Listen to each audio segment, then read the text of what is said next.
doing? Fine, you? Good. We're going to do patriotic numbers today. We went back to the 1982 hymnal again. We're going to do 3 from the patriotic section, the national songs.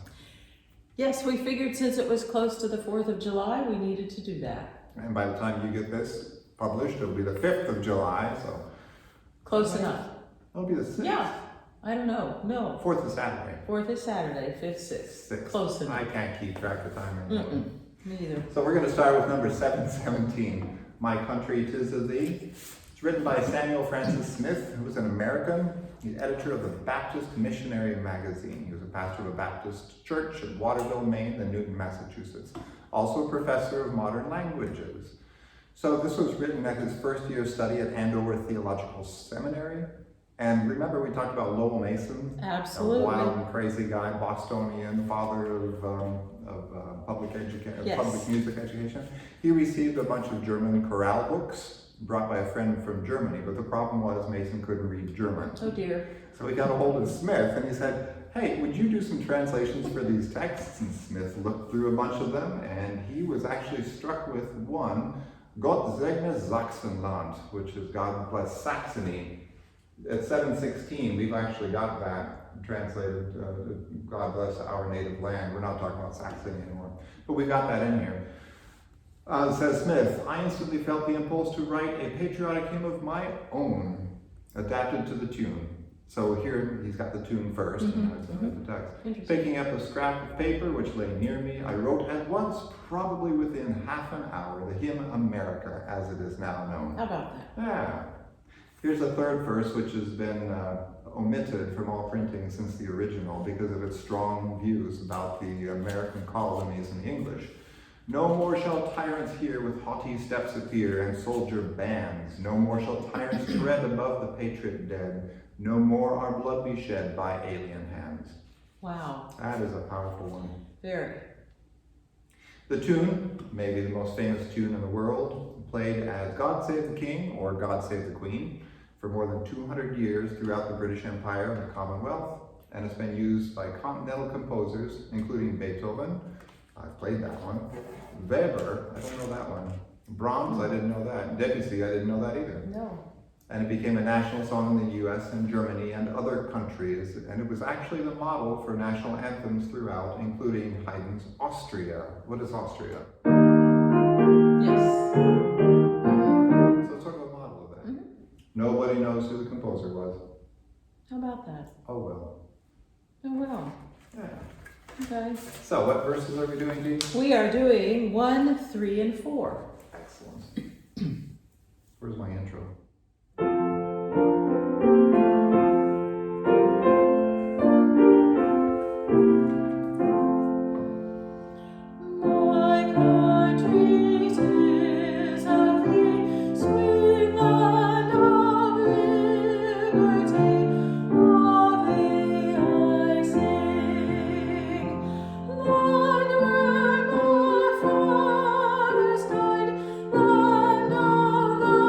Yeah.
attention, you notice that we sang verse 3, because of music, let music swell the breeze and ring from all the trees, sweet freedom song. How cool. Yes, that's cool. And nobody ever sings that. No! So it's good to hear it. We only sing the first verse. Mm-hmm. And we'll talk about that again in a little bit.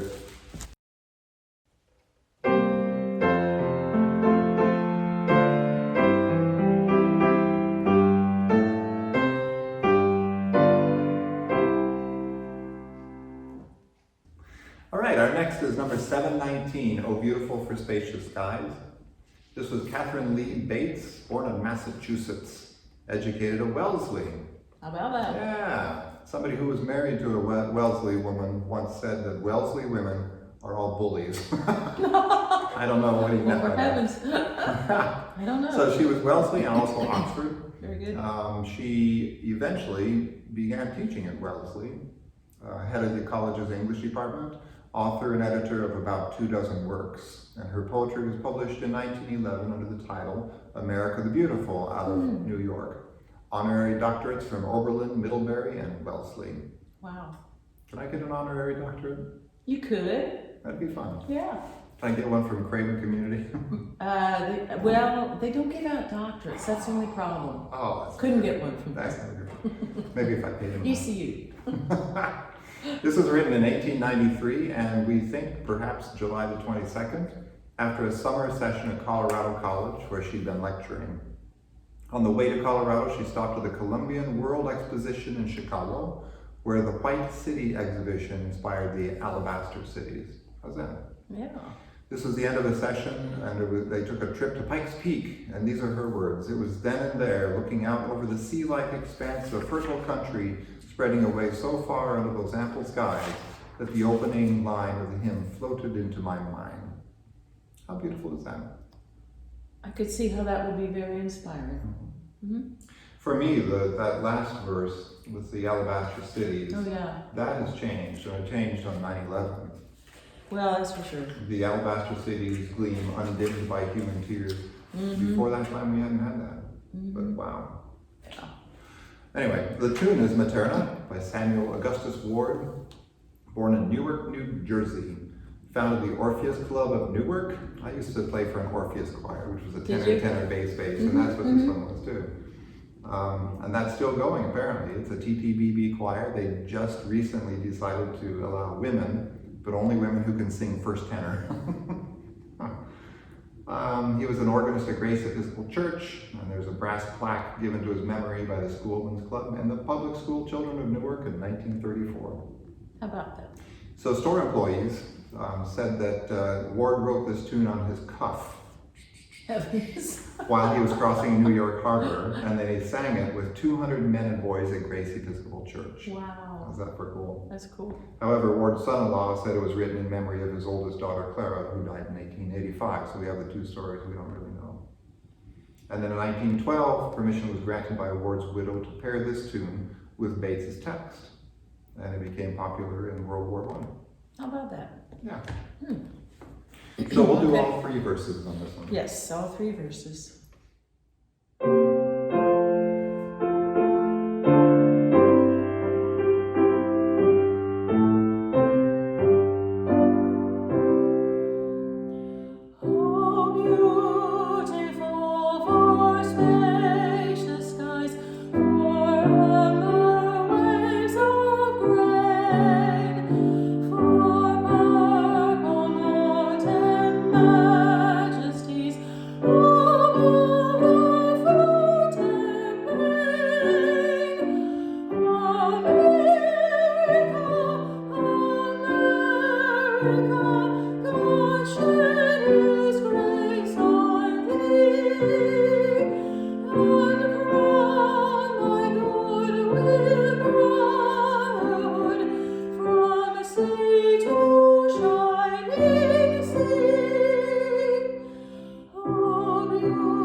Okay, so our final one is the Star-Spangled Banner, our nation's national anthem. And I think everybody knows that the poetry was written by Francis Scott Key. There's a whole bunch of information in your PDF. I'm not going to read everything, but we'll just go over the highlights. He was a lawyer, he was a district attorney, a churchman and a writer of verse. He was active in the Episcopal Church, which I had forgotten.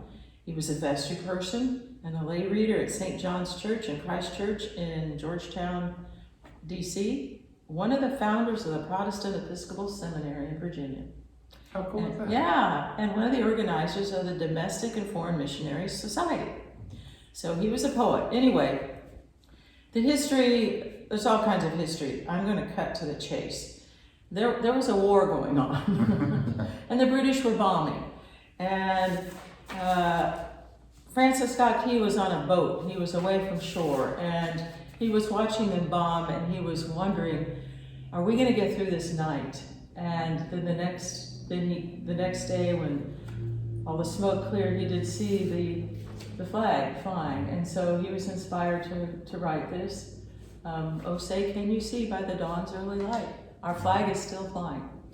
I find interesting is that we always know that verse, but we don't know the second verse. And the first verse ends kind of in a question of, is this flag yet waving over the land of the free and the home of the brave? Question mark. Because it was dark, he couldn't see a thing. Yeah. And smoke from the battle and all that, couldn't see. And that's the only verse that we ever sing. Mm-hmm. But the second verse answers the question. Yes, the flag is still flying over the land of the free and the home of the brave. Yeah. So it's kind of interesting. I know there's a lot of controversy about the tune. I think it was composed by a fellow by the name of John Stafford Smith, who was an Englishman, set to a text called To Anacreon in Heaven. Mm-hmm. Smith was a composer, an organist, an early musicologist. He was one of the earliest collectors of the manuscripts of Johann Sebastian Bach. Can you imagine? That's Well, he interesting. was one of those people that would go to a fish market and find something wrapped up in a manuscript and say, hey, this looks like Bach's. Exactly. With scales on it. Yeah. So anyway, the assumption is that Key knew about this tune, and it was very likely that he was thinking about this tune when he wrote the poetry. So anyway, it's known as the national anthem and the Star-Spangled Banner. However, the national anthem is also the tune associated with God Save the Queen. Yes. So we've called it, that tune is called America in the United States. And this tune is called the national anthem. So we're going to do both verses. I can't sing it sitting down, so I'm standing up.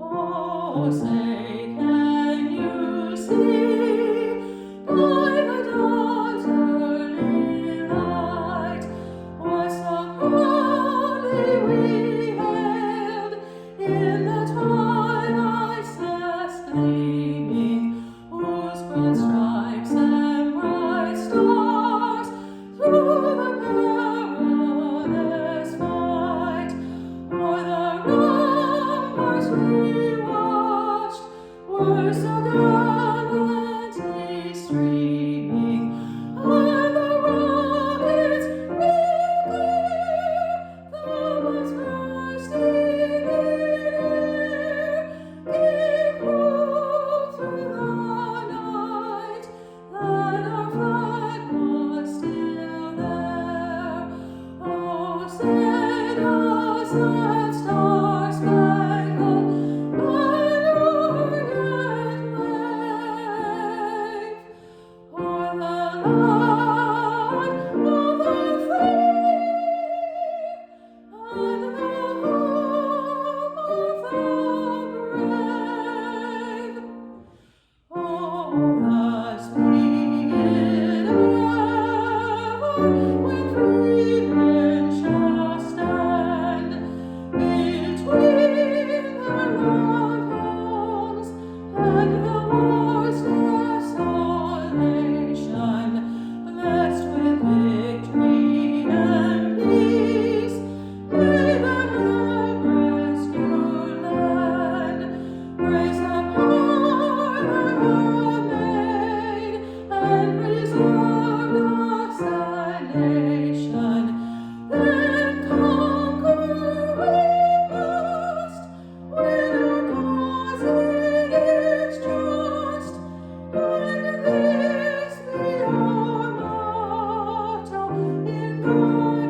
But we hope that you've enjoyed this with our 3 patriotic numbers out of the end of the 1982 hymnal. I hope Yes. you had a good, safe July the 4th, Yes. and hope you're healthy and well. Yes. And we'll look forward to being able to get together and sing these all together sometime.